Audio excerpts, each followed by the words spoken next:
Our next speaker is Dr. James Cochran, who will be speaking about accuracy of otolaryngology clinic-based screen fiberoptic endoscopy evaluation of swallowing, or SFEES, a retrospective chart review with analysis. James.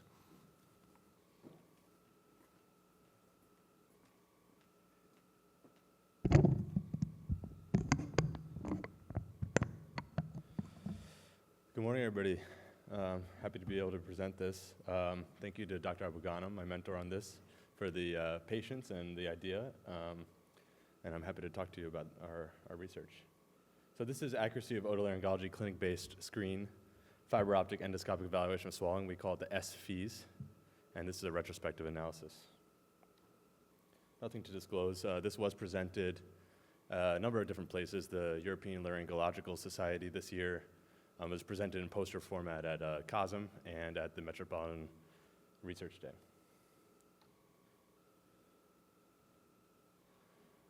So, dysphagia is common, and it's also commonly not addressed in the office. One study found that about 1 in 25 adults annually will have dysphagia symptoms, mostly more prevalent in older age and women.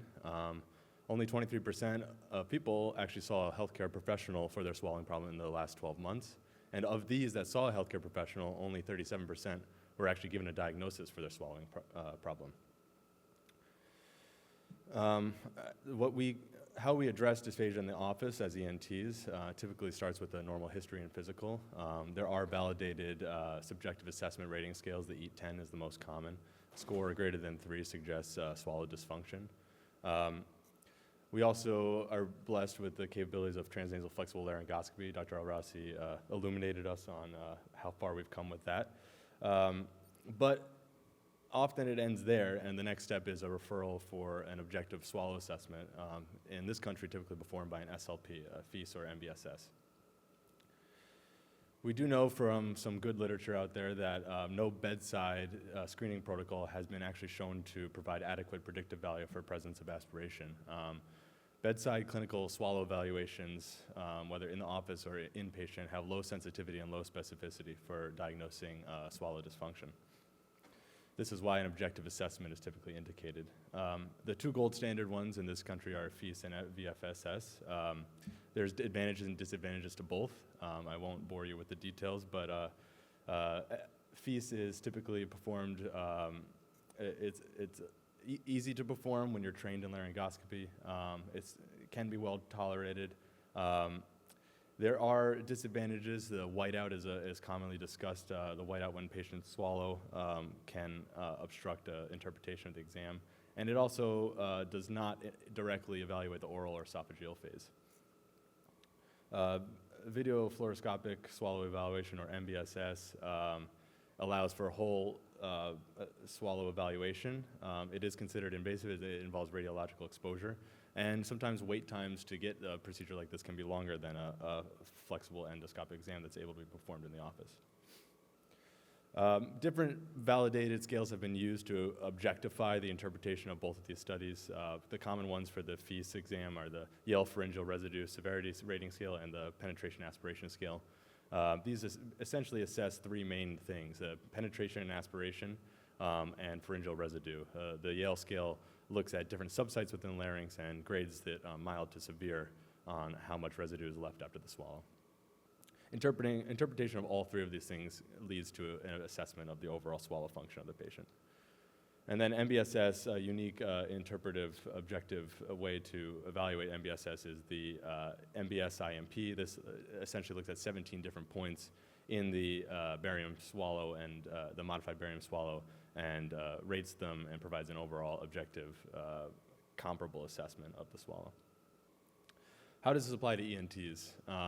A recent study, this is a great survey study done of the literature last year, looked at what ENTs are performing this study. Because we have the capabilities of performing transnasal flexible laryngoscopy, we are trained in swallow evaluation. Why can ENTs perform this exam and not refer out for this? And it found actually that of all the medical specialties, not surprisingly, ENT was the only one to actually bill for FEES in the years of the study period. However, the number of participating providers was less than 1% of all total practicing otolaryngologists. So with this information in mind, we decided to look at, can otolaryngologists perform FEAS in the office with similar accuracy to diagnosing dysphagia compared to the current gold standard of SLP performed modified barium. So our objectives of this retrospective study were to present our screening protocol for FEAS to be used and implemented in a general ENT outpatient setting, and also to present the accuracy of this protocol compared to the gold standard, which is SLP performed modified barium swallow. Our methods were as follows. This was a retrospective chart review. We included all adult patients presenting to a single otolaryngology clinic with complaint of dysphagia or swallowing dysfunction for over a 4-year period from 2020 to 2024. All these patients underwent the screen FEAS protocol by a single ENT provider, a fellowship-trained laryngologist, and they all underwent modified barium swallow by SLP within 3 months of this screening protocol. So the screen FEAS protocol looks at 2 main things. It assesses the safety and efficiency of swallowing. The safety of swallow is derived from evidence of penetration or aspiration. Efficiency of swallow is derived from evidence of pharyngeal residue. So kind of combining factors of both of those other objective rating scales. It's performed by an ENT, no SLP is present. It requires some assistance, either staff in the clinic. Sometimes companions to the patients can be trained, usually after one staff-performed screening protocol. Transnasal flexible fiber optic video endoscopy is performed. It's part of the regular exam. It adds only about 1 to 2 minutes to the exam. And it requires a setup, like you see here.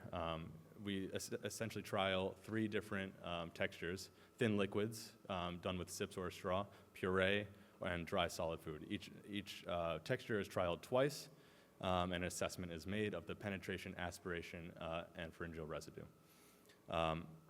It's not scored, it's just a binary exam. Basically, presence of any of those indicates an abnormal exam that requires further workup, and absence of all of those indicates a normal exam. From these patients that received this protocol and also received modified barium, we extracted data from the medical record, notably gender, age, past medical and surgical history. We wanted to look at identifiable conditions that predict dysphagia. We looked at the laryngoscopy findings and clarified them as normal or abnormal, as well as the normal or abnormal screening protocol and normal or abnormal modified barium swallow findings. Normal for modified barium was considered findings as documented by the SLP of normal or mild oral or pharyngeal swallow dysfunction with no diet restriction, meaning they're cleared for solid 7 and 0 on thin liquids. So let's present our results. Out of 214 patients in the study period, 89 met our inclusion criteria. Our cohort was pretty evenly split, 53% male. An older cohort, which is in line with patients that present with dysphagia. 67 years was the mean age. A majority of patients, 62%, had at least one identifiable condition associated with oropharyngeal dysfunction. We looked at history of cancer, surgery of the head and neck and thorax, history of neurodegenerative disorders, history of stroke, and then classified all others as other. Majority of these patients that had one condition associated with oropharyngeal dysfunction were patients with a history of cancer or surgery of the head and neck or thorax, 47%. As you can see, most patients, but close to an even split, most patients had normal laryngoscopy findings, most patients had normal screen findings, and most patients had normal modified barium swallow findings.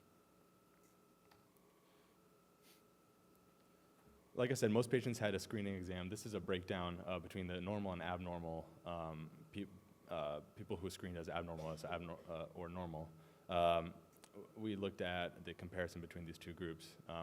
Patients with an abnormal screen FEAS exam had more comorbidities, were older age, and were a higher proportion male, 68% male. This was all significant. On analysis, there was a significant difference between the groups. 81% of patients with an abnormal screening exam had at least one identifiable condition associated with oropharyngeal dysfunction. In the similar context, patients with a normal screening exam were more likely to have no risk factors for dysphagia and normal laryngoscopy, 76% versus 18%. Here's a contingency table. This is where the real meat of the study, we did a correlational analysis between the screen feast and the modified barium swallowing study, and we found that the two had excellent agreement. The kappa was 0.76, which typically indicates a substantial agreement between the two data sets. One would be a near perfect agreement. There were 10 patients who were identified as having a abnormal screening exam, but were ultimately classified as a normal modified barium, and we'll discuss those differences on the next slide. Using this data, we performed a sensitivity analysis. The screening protocol is 100% sensitive at detecting abnormal swallow when using the modified barium performed by SLP as the gold standard, and it's 86% specific. The 10 patients that had normal modified barium but were screened as abnormal on the exam, these are the reasons why the specificity was slightly lower. We looked at these 10 patients a little bit more in detail. On subgroup analysis, they were found to have penetration in 7 of them and pharyngeal residue in 6 on the screening exam. And then when you track these patients later after the modified barium, also 7 were cleared for a full regular unrestricted diet and 3 had mild texture modifications recommended. So when we consider this as a screening exam, it achieves what it's supposed to. It performs well, it does not miss any abnormal swallows as described on the modified barium, and it doesn't put patients at risk for aspiration if they're cleared for a diet based off this screening exam. So to summarize, the objective of our study, we achieved that objective. It was to evaluate the diagnostic accuracy of this new screening protocol. Our sample size was decently sized. It was 89 patients. We found that patients with abnormal screening exams were significantly more likely to have abnormal laryngoscopy and at least one risk factor in the history compared to those patients with normal exam. The agreement between the screening protocol and the modified barium was excellent at 0.76. It was 100% sensitive at detecting abnormal swallow, and it had a 100% negative predictive value. There's practical advantages to this exam. It adds 1 to 2 minutes to a routine laryngoscopy and to the office visit. It's easily integrated, and it gives you a little bit more data to safely discuss with your patients about their diet and getting them onto a normal diet faster. When we look at the literature that's out there on this, there is some supporting studies. This one systematic review from a few years back, I wanted to look at why maybe we're detecting penetration and aspiration more on the feast exam versus the modified barium. And there's literature that does show that feast may actually be more sensitive than modified barium in detecting these things. Some authors suggest that the presence of the transnasal flexible laryngoscope itself actually worsens the patient's swallow artificially and not because of their actual swallow dysfunction, but this is something that is a point of ongoing discussion. Our screening exam might complement or expedite care when modified barium is delayed. There's this one study from Chang that I quoted here at the bottom. They found that when they used a similar modification, something they call the static endoscopic evaluation of swallow in the office, this on average was 4.2 minutes, whereas at their facility it took 3.5 weeks for a modified barium to be swallowed, to be performed. These are 3.5 weeks of a patient on a modified texture diet or maybe no diet at all. 3.5 weeks of poor nutrition when you could maybe clear the patient in the office. The static exam is different. It's basically between each trial of food, a transoral rigid endoscope is introduced, like briefly, to take a snapshot of the larynx and look at residue and penetration immediately after each swallow. So there's some issues with that, but it's the point and the goal of their exam is similar to ours. Some limitations to our study. It's subjective to interpretive and selection bias. It's a retrospective study. This was a single ENT surgeon who is laryngology trained at a single tertiary medical center. So our patients are only ours. It's not cross-institutional. It's not cross-provider. The interpreters of the screening exam and the modified barium were not blinded to each other or to the results of either study, which may not necessarily be a limitation because neither the SLPs knew that we were performing this exam and vice versa. So there was really no crosstalk about the findings of the studies. And then multiple different providers, multiple different SLPs performed and interpreted the modified portion of the exam. So to conclude, our screening protocol, we argue, is a simplified modification of the standard feast, and it allows rapid, accurate identification of oropharyngeal swallow abnormalities in the outpatient setting. Obviously, this needs future studies. Things that we can look at are the cost and time-saving benefits of this specifically, which would help establish it as a technique that's further implemented and valuable in the outpatient setting. So thank you for paying attention, and I'd love to answer questions.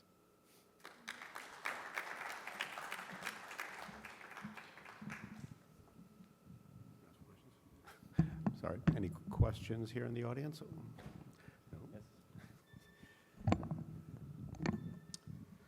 So you did a good job with your limitations, but you left out a few things. You did not do a retrospective study or even a case series. What you did is a cross-sectional study, or perhaps better called an assessment of a diagnostic test. It's a single point in time. I think the main thing you left out in your interpretation is there's a little bit of excessive confidence in some of these numbers, like 0%, 100%, when the number of patients is small in those groups. I didn't see a single confidence interval. You're just accepting a number like 100% at face value, when a confidence limit might put it 70 to 100%, which would greatly change the interpretation. Same thing on the sensitivity, specificity, predictive values, and even the kappa. I know your kappa was 0.7, but what were the confidence limits on that kappa? Where do we really suspect? If it ranges from 50 to 90, that's different than if it's 65 to 75. So I think in writing this up and properly interpret it, you need to take into account some of the limitations and the small numbers in some of the groups and the real confidence of what's going on here. Yeah, definitely.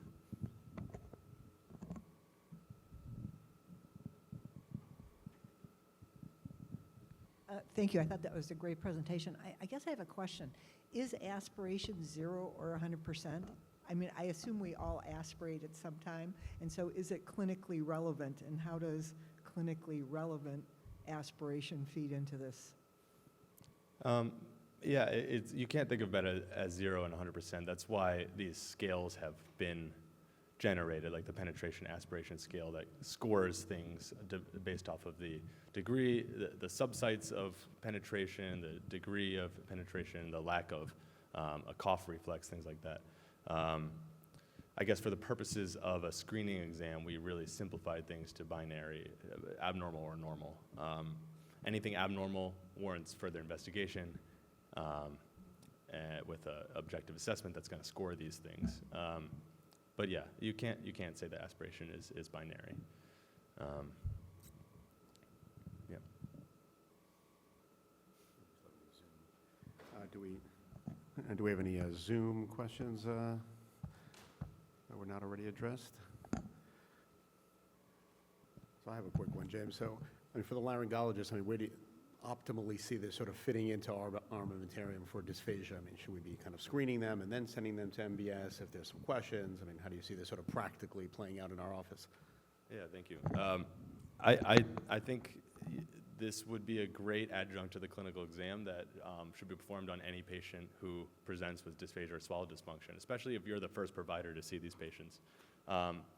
If they're coming to you on maybe we're not ready for this right now, but if they're coming to you on a modified diet or no diet at all, could we eventually get to a point where we are able to clear those patients immediately based off of a quick screening exam before waiting 4 weeks for a modified barium? That's my hope for something like this. You obviously need larger data sets, more analysis of safety, things like that, outcomes, to be able to safely implement that. But I think it should be an adjunct to the laryngologist's exam for dysphagia.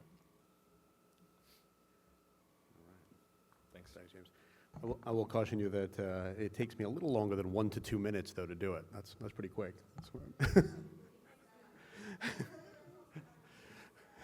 Yeah.